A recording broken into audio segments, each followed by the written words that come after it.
అలిగిన రొయ్య అంటూ పశ్చిమ గోదావరి జిల్లా ఏషన్ సాక్షిలో శనివారం ఒక వార్త వచ్చింది. చాలా సైంటిఫిక్గా ఇంట్రెస్టింగ్గా ఉంది వార్త. చూద్దాం. మేత తినకపోవడంతో మందగించిన ఎదుగుదల లబోదిబోమంటున్న ఆక్వా రైతులు. ఆకివీడు డేట్లైన్. రొయ్య అలిగింది. ఇదేంటి అని అనుకుంటున్నారా? ఇది అక్షర సత్యం. గత 15 రోజులుగా రొయ్యలు మేత తినకపోవడంతో ఎదుగుదల పడిపోయింది. ఎన్ని మందులు చల్లినా ఫలితం దక్కడం లేదని ఆక్వా రైతులు వాపోతున్నారు. ప్రతికూల వాతావరణ పరిస్థితుల నేపథ్యంలో రొయ్యల సాగుకు ఆక్వా రైతులు ఇబ్బందులు ఎదుర్కొంటున్నారు.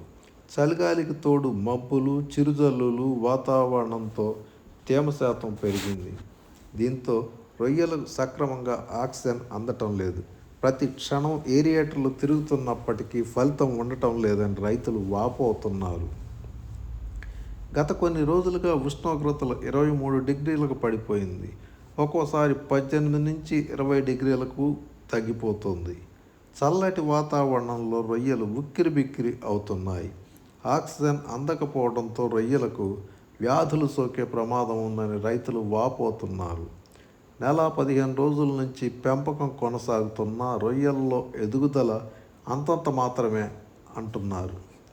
మేతలు వృధాగా మట్టిలో కలిసిపోతున్నాయి.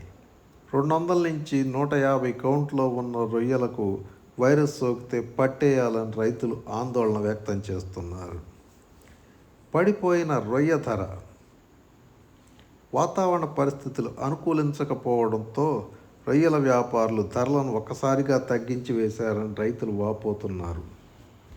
రొయ్యల్లో ఎదుగుదల లేకపోవడం, వైరస్ సోకడంతో 100 కౌంట్ ధర 265 నుంచి 250 పడిపోయిందంటున్నారు. దళారుల బెడదతో ధరలు తగ్గిపోతున్నాయని రైతులు ఆందోళన చెందుతున్నారు.